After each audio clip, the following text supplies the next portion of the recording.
자, 오늘은요 수능 날입니다. 아직도 이제 수능을 치르고 있는 수험생들이 있을 텐데, 자, 지금쯤이면 한 마지막 문제를 풀 때쯤인가요? 저도 이제 기억이 좀 그렇죠. 가물가물해서. 안간힘을 써서 좀 네. 있으면 이제 문이 열리고 해방의 시간을 맞게 됩니다. 그렇군요. 자, 그러면 오늘 몰랐던 이야기 더해서는요, 좀 수능 날을 맞아서 좀 특별한 얘기를 하나 준비했어요. 뭐냐면은 북한에서도 불고 있는 입시 열풍 얘기를 네. 해보려고 해요. 그러면 이 소장님, 혹시 북한에도 우리 같은 수능이 있나요? 우리 수능과 같은 예비 시험이 있습니다. 있어요. 예, 이게 고등학교 3학년 우리로 해당하면 그 12월 말쯤에 이제 기말고사도 다 치고 나면 이 예비 시험을 치는 거예요. 우리도 예전에 왜 예비고사가 있었고 본고사가 있었거든요. 네. 근데 지금 이제 수능으로 바뀌었지만 이 예비 시험을 치는데 우리랑 다른 거는 우리는 하루 한 날에 치는데 북한은 각 도별로 날짜를 달리해 가지고 치는 게 좀 다른 점이고요. 과목은 우리 국어에 해당하는 뭐 문학 네. 있고 영어, 수학 있고 외국어 뭐 다른 외국어들이 있고 이런데 특이한 게 하나 있죠. 김씨 일가의 역사 또 충성도 뭐 이런 거를 테스트하는 그런 것도 봐요. 예. 혁명 역사. 혁명 역사. 네, 그런 과목이 아주 중요하게 치러지고요. 예비 시험을 통과한 수험생들은 곧바로 2월에 예. 대학별 이제 본고사 준비에 돌입을 하게 되고요. 이 중에서 가장 중요한 게 아무래도 김일성, 김정일, 뭐 김정은의 이 가계, 혁명 역사 이런 게 중요합니다. 혁명 역사, 이 과목이 상당히 중요하군요. 자, 이렇게 대학 입시를 거친다는 거예요. 그래서 이제 북한의 치열한 입시 경쟁을 저희가 얘기해 보기 위해서 어떻게 보면 좀 경쟁을 치열하게 뚫고 북한의 최고 명문대를 진학한 두 분 저희 모셨습니다. 자, 김구혁 보좌관과 강나라 씨 특별하게 저희 모셨는데, 일단 김정은 보좌관님은 저는 알지만 어디 출신이신지 설명 좀 부탁드릴게요. 네, 저는 김일성 종합대학 영어영문과에 입학을 2009년에 했었네요. 그래서 한 십수년 전의 일인데요. 공부학번이시군요. 그렇습니다. 네. 그래서 평양 외국어 학원이라는 중고등학교를 졸업을 하고 2009년에 시험을 봐서 입학을 했었습니다. 김일성 종합대학이 뭐 글 익히 굉장히 들어가기 어렵다고는 알고 있지만 우리로 치면 한 서울대와 비슷한 건가요? 그렇습니다. 뭐 서울대라 직접적인 비교는 어렵겠습니다만 조금 객관적으로 봤을 때 서울대 정도의 위상을 북한에서 가지고 있다라고 보시면 이해하기가 쉬울 것 같습니다. 그렇군요. 자, 저기군요. 모교가 지금 보이네요. 그런데 강나라 씨는 그러면 어느 학교를 나왔는지 궁금해요. 네, 저는 이제 청진예술대학교에서 성악을 전공을 했습니다. 예. 거기는 우리로 치면 어느 대학과 좀 비슷하다고 볼 수 있어요? 우리나라로 치면 이제 뭐 한양대나 한양대예술대학교 아니면 뭐 중앙대라거나 제가 나온 서울예대 정도라고 생각하시면 될 것 같아요. 그러니까 예술 쪽으로는 굉장히 명문 대학인 네. 거죠. 자, 우리로 치면 이제 어쨌든 북한에서 굉장히 손에 꼽히는 명문 그렇죠. 대학을 나오신 두 분을 저희 모셨는데, 일단 김 보좌관, 우리가 지금 수능 얘기를 하고 있으니까 네.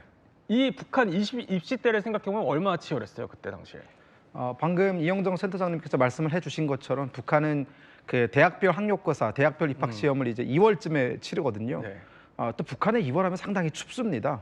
그래요. 그런 굉장히 추운 예. 2월에 김일성 종합대학 같은 경우에는 김일성 종합대학 안에 있는 그 실내 체육관에서 시험을 봤었는데 뭐 난방이나 이런 걸 안 떼주거든요. 2월에? 예, 그렇습니다. 상당히 추운 손을 호호 불어가면서 예. 시험을 3일 동안 봤던 기억이 납니다. 아, 굉장히 춥고. 그럼 우리는 왜 그런 거 있잖아요. 수능 들어갈 때 막 응원해주고 후배들이, 혹시 그런 풍경도 벌어지나요, 북한에서? 우리도 이제 시험 잘 붙으라고 떡 같은 거를 이제 붙여주거나 그러지 않습니까? 북한도 이제 예. 김일성 종합대학 정문에 떡 같은 걸 많이 붙여놔서 그 시기가 되면은 김일성 종합대학에서 나와서 선생님들이 나와가지고 이런 것 좀 하지 말아라라고 이제 통제를 하거나 네. 아니면 몰래 그걸 감춰가지고 들어갔다가 화장실에 뭐 벽에 붙이고 김일성 종합대학 이렇게 찰떡같이 그래요? 붙겠다 네. 이런 뜻이거든요. 근데 시험 첫날에 그런 것 좀 하지 말라고, 그런 거 붙인 사람들부터 시험 떨어졌다라고 하면서 상당히 통제를 많이 했었습니다. 시험 날 좀 기억나요? 굉장히 떨렸을 것 같은데. 저는 시험 날 정말 기억이 많이 나는 것이요. 그 철문을 지나서면 이제 부모님들과 동행할 수 없고 본인 혼자서 들어가야 되거든요. 강당에 들어가니까 이제 3열 정도로 이렇게 책상을 받아서 시험을 보는데 2m 간격으로 감시관이 붙어서 컨닝을 하는지 안 하는지 이런 부분들을 정말 세밀하게 들여다봤었고 네. 그리고 시험도 한 6시간씩 보는데 그걸 3일 내내 봤었습니다. 그래서 마지막 시험은 3일이나? 네, 체력 검정 시험이었는데요. 체력도 봐요. 네, 그때 1600m 달리기를 시켰던 기억이 납니다. 뭐가 제일 어려웠어요? 과목 중에. 가장 어려웠던 것은 제가 아무래도 문과다 보니까 네. 수학과 물리가 가장 어려웠고요. 그렇군요. 예. 가장 쉬웠던 과목은 그 혁명 역사라고 하는, 아, 그거 쉬워요? 왜냐하면 달달달 외우기만 하면 점수를 가장 잘 낼 수 있는 좀 어떻게 보면 쉽게 먹고 들어갈 수 있는 과목이거든요. 그래서 그 세 과목에 대해서는 지금도 자다가 깨서 물어보면은 답이 술술 나올 정도로 정말 잘 외웠던 것 같습니다. 그래요. 그러니까 그 정도로 어쨌든 뭐 세뇌라고 해야 될까요? 그런 게 많이 주입식 되다 보니까 쉬운 과목, 거저 먹는 과목이 사실 됐다라는 설명까지 덧붙여 주셨어요. 이것도 궁금해요, 강나라 씨. 북한에서는 우리는 왜 그런 거 있잖아요. 뭐 미역국 먹으면 안 된다, 소위 미끄러진다 이런 얘기들이 있어서 북한에는 그런 풍습 같은 게 있어요. 북한도 똑같이 미역국을 먹으면 안 되고요. 그리고 그래요? 북한에서는 이제 계란, 삶은 계란을 부모님들이 아침에 시험 보러 가기 전에 하나씩 챙겨줘요. 이제 대굴대굴 이제 굴러가서 입학을 하라고 삶은 계란이나 아니면 찰떡, 북한의 하얀 찰떡을 부모님들이 아침에 이제 꼭 먹고 가라 이렇게 하시는 경우가 많습니다. 그렇군요. 근데 언뜻 생각나는 게 이제 본격적인 입시 경쟁 얘기를 해보지만 시험하면 생각나는 게 또 컨닝이에요. 그러면은 혹시 북한에서 그 김일성대 시험 보실 때 컨닝하거나 이런 경우도 있었어요? 김일성대 시험 같은 경우에는 좀 예외적으로 컨닝이 전혀 허용되지 않습니다. 왜냐하면 감독관들이 정말 촘촘하게 붙어서 감시를 하고 있고요. 네. 또한 24시간 그 감시 카메라도 돌아가고 있고 시험을 시작하기 전에 감독관이 먼저 항상 강조를 하거든요. 네. 컨닝을 하다가 발각이 되면은 그 이후에 그 어떤 대학교 입학 시험도 치를 수 없다. 대학교 입학 시험 자체를 박탈을 하기 때문에 예. 상당히 엄숙한 분위기 속에서 시험을 치렀던 기억이 납니다. 자, 어떻게 보면 이렇게 북한의 입시 얘기를 쭉 하다 보니까 우리랑 좀 별반 다르지 않다라는 생각이 들기도 하고요. 근데 이영종 소장님, 치열한 입시를 뚫기 위해 북한에 지금 이제 우리가 해볼 얘기는 사교육 시장 얘기예요. 여기도 엄청나게 치열하다고요. 그렇죠. 일단 북한에서도 대학을 가야 노동당원이 될 수 있고 또 간부가 될 수 있고 이런 것들이 이제 부모님들이 아무래도 생각을 하니까 일반 주민들 같은 경우에는 뭐 그런 엄두를 못 내지만 조금 여유가 있거나 이제 권력이 있거나 이런 분들은 이제 사교육을 할 수밖에 없는 거죠. 지난 2013년, 뭐 2020년 이때 그 통일부에서 이걸 한번 조사를 해본 적이 있거든요. 그래요? 북에서 살다 네. 오신 분들 대상으로 2000년 이전에는 사교육을 했다, 경험했다 이런 게 3.2%였는데 2016년에서 2020년 사이에 조사를 한 거는 14.1%예요. 그리고 사교육을 목격했다는 응답도 22.8%에서 45%까지 거의 절반이 뭐 목격했다 이런 얘기가 나오고 있으니까 이게 사교육이 북한에 어떻게 보면 특권층들 사이에는 좀 일반화되고 있다. 그래요. 이렇게도 얘기할 수 그러니까 있죠. 특권층, 그러니까 북한에서 잘 사는 사람들만 누리는 어떻게 보면은 열풍이다. 그렇죠. 사교육도. 근데 그 열기가 어느 정도인지 저희가 한번 영상으로 준비를 해봤어요. 영상 한번 볼까요? 자, 이게 북한의 한 미술실인데요. 아이들이 굉장히 뭐 섬세한 손길로 스케치를 하고 있죠. 굉장히 저거를 조소라고 하나요? 저렇게 막 그리는 소묘라고 네. 하죠. 네, 소묘를 굉장히 뭐 연필로 하는데 굉장히 잘 그립니다 보면은요. 근데 이번에는 또 붓을 들어서 플립을 치기도 하고요. 수목화인데 굉장히 잘 그려요. 그런데 다음 영상도 하나 또 준비가 되어 있습니다. 이 미술실을 봤다면 이번에는 아이들이 굉장히 오와 열을 잘 맞춰서 표정 연기도 깜찍하게 하는 것 같고요. 자, 일사불란하게 움직이죠. 어떻게 보면 우리로 치면은 신동 수준에 가까운 건데 신동이 한두 명이 아니라는 거예요. 저 정도로. 그러면은 도대체 저게 언제부터 배우기 시작했길래 저런 실력이 나오는 걸까요? 강나라 씨. 저 같은 경우에는 이제 소학교 때부터 이제 예술학교를 준비를 했거든요. 보통 이제 유치원부터 준비를 해요. 저기 나오는 친구들은 이제 유치원인데요. 저는 이제 유치원을 음악 유치원으로 이제 무용을 전공을 했습니다. 하다가 소학교를 갔는데 소학교 때부터 이제 보통 준비를 해서 중학반, 고등반, 대학반 이렇게 예술대학 쪽으로 진학을 하거든요. 근데 이제 보통 이제 그 사교육이 이제 인기가 많기도 하지만 보통 언어 쪽을 많이 선호하기도 해요. 언어를 하면 이제 그 갈 수 있는 데가 이제 북한의 주유소라고 하죠. 한국에서는 주유소라고 하는데 스단다라고 하는 곳에 가면 간부집 자녀들이 이제 좀 상당히 가고 싶어하는 곳 중에 하나이기도 하고 그리고 해외 북한 식당 그쪽으로 이제 많이 나가려고 네, 언어를 많이 전공을 하기도 합니다. 그러니까 저렇게 소학교에서 영재 교육을 특별하게 시킨다는 거예요. 그 정도로 사교육 열풍이 만연하다는 건데 김구혁 부장관도 사교육 많이 받으셨을 것 같은데요. 김일성 종합대학을 네. 준비하는 기간 내내 사교육을 받았고요. 네네, 어떻게 받았어요? 2년 가까이 받았었는데요. 일단은 그 저한테 사교육을 해줬던 선생님은 두 분이었습니다. 쌍둥이였고요. 한 분은 김일성 종합대학생이었고 다른 한 분은 김책공업 종합대학생이었는데요. 그 두 분을 저희 집에서 숙식을 모두 해결하면서 사실상 24시간 붙어 있었고 그리고 그걸로 부족해서 저희 어머니는 전교 1등, 2등을 저희 집에 불러서 그 친구들의 숙식이라든가 뭐 여러 가지 모든 것들을 다 네. 보장을 해주면서 저의 어떤 공부, 학풍의 어떤 그런 분위기를 만들기 위해 노력을 했었거든요. 그러니까 우리로 치면 정말 잘하는 대학생 한두 명 이렇게 따로 붙여주신 거네요. 그렇습니다. 그래서 사실상 그 2년 동안 마지막 제가 있을 때는 5학년, 6학년이라고 표현을 했었는데 네. 5학년, 6학년 동안은 단 한순간도 공부를 하지 않았던 적이 없는 것 같습니다. 아, 눈 뜨고 눈 감고 잘 때까지 그렇습니다. 계속 공부. 심지어 그 학교로 가는 길에도 과외 선생님이 옆에서 같이 가면서 단어를 외우게 했고 그 전날에 외웠던 수학 문제에 대해서 틀렸던 문제에 대해서 복귀하게끔 했기 때문에 사실상 그때 사교육이란 사교육은 다 받았던 것 같습니다. 아니 지금 보면은 북한 영화 나오잖아요. 지금 단체로 막 이렇게 공부하는 네. 가르치는 모습이 나오는데 진짜 저렇게 하는 거예요? 사실상 사교육도 이제는 북한이 좀 시장화되어 있어요. 예. 잘 가르치는 사람, 즉 제자들을 많이 좋은 학교에 보낸 사람들은 좀 유명하거든요. 그러면 그 집에 가서 교육을 받으려고 하는 사람들이 줄을 서고 있고 맞아요. 또 그런 사람들도 아름아름 정보가 퍼지면서 사실상 사교육에 종사하시는 분들이 상당히 많은 수익을 올리고 있습니다. 그렇군요. 이렇게 얘기를 들으면 들을수록 북한의 교육이 어쨌든 우리와 굉장히 비슷하다, 교육열이. 뭐 일종의 평양맘이라 될까요? 그런 거 뭐 떠오르기도 하는데 북한에서 자연스럽게 그러다 보니까 입시 지옥, 이른바 북한판 스카이캐슬 뭐 이런 얘기들도 나온다고 해요. 그래서 그 문을 열어보도록 하겠습니다. 이걸 열기 위해서 챙겨야 하는 것들이 있다고 하는데 이름하여 저희가 준비를 했어요. 북한판 스카이캐슬의 문을 열어라. 자, 첫 번째 그 열쇠부터 한번 돌려보도록 하겠습니다. 오, 저희들로 북한판, 이분이네요. 유명하신 분, 스앵님. 네, 입시 코디네이터가 나왔는데 이런 입시 코디네이터, 그러니까 전략가가 북한에도 있는 거예요? 있죠. 왜냐하면 이제 사교육을 오랫동안 하다 보면은 네. 어떤 수준의 학생, 어느 정도의 성적을 거두는 학생이 어떤 학교를 가는지에 대한 정보가 쌓이지 않습니까? 그럼 그런 데이터를 바탕으로 본인에게 사교육을 받으러 오는 학생들에게 조언을 해줍니다. 지금 현재 당신 정도 수준이면 어디까지 갈 수 있다.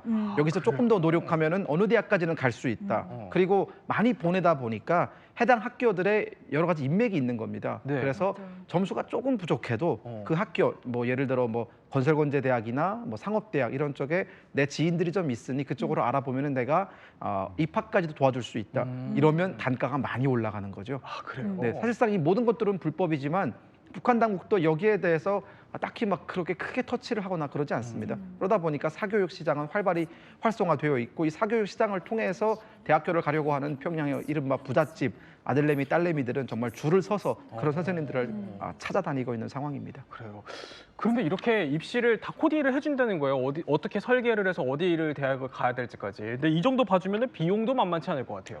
북한에서 이제 제가 살던 청진이죠. 청진에서는 국어, 수학, 영어 그리고 저는 이제 성악을 이제 레슨을 받았거든요. 네. 한 달에 이제 4번, 일주일에 한 번씩 받는 조건으로 쌀 20kg 정도의 비용을 지불했고요. 이게 어느 정도냐면 한국에서는 비용이 상당히 많진 않을 텐데 북한 돈 기준으로는 이제 북한 주민들이 4인 가족 한 달 살 수 있는 식량이라고 생각하시면 될 것 같고 플러스 이제 피아노 정도 같은 경우에는 중국 돈으로 400위안 정도, 우리나라 돈으로 8만 원 정도 한 달에 주고 배웠었어요. 아니 근데 그러니까 이게 아까 잠깐 언뜻 얘기를 했지만 불법이라는 거잖아요. 그럼 네. 이게 발각되면 처벌받는 거 아니에요? 근데 처벌 수위가 거의 없거나 약하고요. 뭐 합법과 불법 사이를 이렇게 왔다 갔다 하는 이런 상황이기 때문에 또 이 가해를 할 정도의 사람들이면 북한에서 나름대로 특권층 아니면 권력층이고 이러니까 뭐 뇌물을 주서 빠질 수도 있고 권력으로 눌러서 빠질 수도 있으니까 그런 부분에 대한 처벌 우려는 거의 없다고 볼 수 있죠. 또 하나는 이제 경제적으로 어렵잖아요. 교사, 네. 교수다. 김일성대 교수 같은 경우에도 과거에 부부가 김일성대 교수면 가문의 영광이었다는 거죠. 근데 지금은 정부에서 당국에서 주는 집 한 채 떨렁 있는 하우스푸어라는 거예요. 왜냐하면 일반 공무원들 뭐 이런 사람들 3,000원 받는데 김일성대 교수 5,000원 월급 받지만 그 5,000원이라는 게 북한 시장 환율로 1달러도 안 되는 돈이잖아요. 그러니까 과외를 나설 수밖에 없는, 아니면 이제 아주머니가 그 여 교수님은 장마당에 나가서 뭐 국수라도 말아 팔아야 생계가 되는 이거니까 가외를 하게 되는데 금액이 그렇게 또 이분들 그렇게 높게 받지도 않더라고요. 뭐 2달러, 3달러 시간당 이렇게 하는데 몇 명을 모아서 시간당 해서 몇 시간 하면은 모이고 한 달이면 몇백 불 이렇게 벌 수 있는 이런 구조로 이제 진행이 되고 특히 김일성대 교수 같은 경우는 뭐 입시의 비리에 자기가 약간 특히 예체능계라든가 이런 뭐 평양음악대학이라든가 이런 데는 또 입시와 관련한 부분을 좀 봐주고 큰 돈을 챙기는 이런 경우도 있다고 합니다. 어떻게 보면 또 북한 경제의 실상이 그렇기 때문에 이 사교육 시장에 또 처벌과 단속이 좀 어렵다라는 설명이신 거군요. 그렇죠. 그리고 이게 또 되게 입주가외식으로 이루어진다고 김금혁 씨도 얘기하잖아요. 네. 그러니까 이게 단속도 어렵고 또 심지어 이제 유명한 일타 강사 같은 경우에는 몇 학생 부모들이 돈을 모아가지고 어디 집 근처로 오게 해가지고 거기에 이제 먹고 자고 하면서 가르칠 수 있게 이렇게 한다고 합니다. 그렇군요. 저렇게 지금까 십시일반을 모아서 과외해 주실 수 있겠습니까? 저희가 집을 마련했어요라고 그러니까 암암리에하고 있고 당국도 다 알고 있는데 사실 처벌과 단속이 어렵다라는 설명을 해주셨는데 그럼 두 번째 북한판 스카이캐슬의 문을 여는 열쇠 한번 보도록 하겠습니다. 이번에는 아니, 평양 이게 뭐죠? 일중맘의 네. 치맛바람이라는데 이거 관련해서 일단 영상이 하나 준비되어 네. 있어요. 한번 볼까요? 저렇게 책을 읽으면서도 할머니가 부르는 숫자들을 듣고 석셈으로 답을 찾을 수 있대요.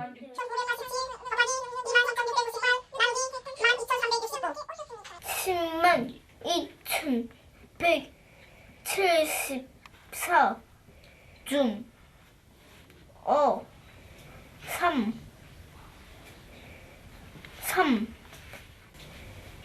6 7 아니 할머니가 아이한테 이제 저렇게 어려운 암산을 시킬 수 있나 싶기는 한데 그럼 저 할머니가 일중맘 이러는 거예요? 아 그렇죠. 평양 제1중학교 예. 중학교 그 학교를 제1중을 가는 거를 엄청난 이제 그 자랑으로 여기거든요 부모들이. 그러니까 저 초등학생 때부터 그 중학교 네. 평양 제1중을 보내기 위해 가지고 애쓰는 저 엄마들 할머니들 네. 일중맘이라 그러는 거죠. 그러니까 이게 좀 아이러니한데 우리는 이미 저런 단순 암기라든가 속독 뭐 이런 수준을 넘어섰지 않습니까? 네네. 근데 북한은 아직까지 뭐 창의력 교육이나 이런 거보다는 저 수준에서 많은 교육들이 영재 교육이 이제 이루어지고 있다 이렇게 볼 수 있습니다.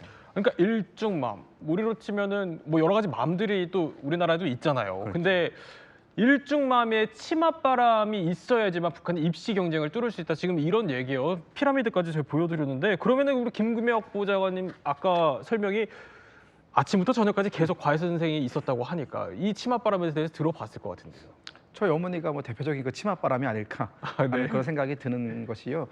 북한의 공교육은 사실상 어떻게 보면은 지금 거의 전멸 수준에 있습니다. 그러니까 공교육을 통해서 어떤 공정한 경쟁을 통해서 실력대로 대학에 가는 그런 시스템은 사실상 우리가 기대하기가 어려운 지점입니다. 그러다 보니까 이런 현실을 잘 알고 있는 또한 그런 기회에 대해서 조금 더 잘 접근할 수 있는 북한의 고위층의 어머니들이 네. 그 아주 작은 그 어떻게 보면은 바늘구멍 같은 그 기회를 얻기 위해서 다양하게 움직이고 있거든요. 그러니까 기회는 한정되어 있는데 대학에 가야 되는 학생들은 많다 보니까 결국은 어머니들이 나서서 조금 더 좋은 기회 혹은 조금 더 좋은 선생님, 좋은 환경을 마련하기 위해서 정말 애쓰고 있는 것이고요.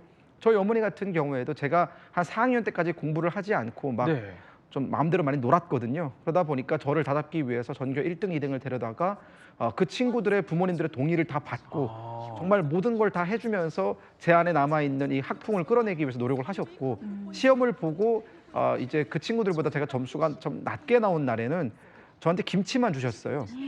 밥에 김치만 주셨고 그 친구들은 뭐 등갈비나 이런 것들을 주면서 이제 어떻게 보면 경쟁심을 좀 불러일으켰죠. 그러니까 그런 식의 경쟁이 사실은 지금도 아마 더 심할 겁니다.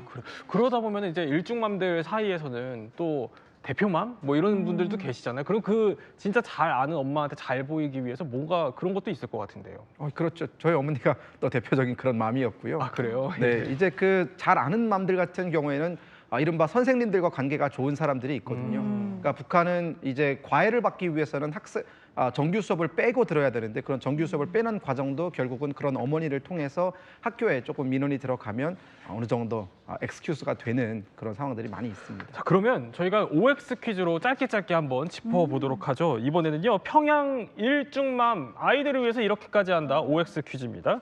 자, 첫 번째 퀴즈 한번 살펴보죠. 첫 번째, 사교육 커뮤니티를 만든다. 이건 뭡니까? 옵니까? X입니까? 네, 이제 북한에서는 아무래도 이제 일중맘 그리고 예술학교 이런 데 가려는 엄마들이 시간이 많고 할 일이 없습니다. 그리고 돈도 많고 이러다 보니까 자기들끼리 이제 뭐 헬스장이라든지 이런 데서 만나는데 우리가 생각했을 때 헬스 하느라고 언제 이야기할 시간이 있나 할 수 있는데요. 북한의 헬스장은 거의 요가 수준으로 보면 되고요. 앉아서 이제 수다를 떨 수 있는 공간이 상당히 많습니다. 그래서 거기서 수다를 떨면서 야, 어느 학교 선생님이 이번에 김대 보냈대, 책공대 보냈대 이런 식으로 얘기를 하면서 이제 자기 자식들을 어떤 선생님한테 보낼지를 정하는 곳이라고 보면 그런 커뮤니티가 있군요. 네. 자, 그러면 두 번째 또 OX 퀴즈 한번 살펴보도록 하죠. 이번에는 김금혁 정보자관이 맞춰주실 텐데 담임 교사에게 촌지를 준다. 촌지를 줍니까? 촌지 수준이 아닙니다. 사실상 저희 담임 선생님은 6학년 과정, 6년 과정을 마쳤을 때는 집을 바꾸셨어요. 집을 바꿨어요? 예, 그렇습니다. 왜냐하면 이 담임 선생님들이 가지고 있는 평정서라는 게 있습니다. 네. 우리말로 하면은 학생 생활 기록부 같은 것인데요. 이런 평정서가 대학교 입학할 때나 혹은 그 대학교 입학을 한 이후에 간부 사업에도 이제 사용이 되거든요. 네. 거기서 선생님이 잘 써줘야 앞으로의 길이 열리는 것이기 때문에 그런 선생님과의 관계를 좋게 가지는 것 북한에서는 무엇보다 중요합니다. 자, 그러면 이제 마지막으로 또 준비한 저희 열쇠 한번 살펴보도록 하죠. 북한판 스카이캐슬의 문을 열 마지막 열쇠 한번 살펴볼까요?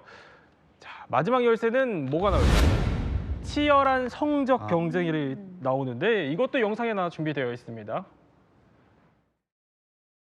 은진아, 네가 1등이야, 1등.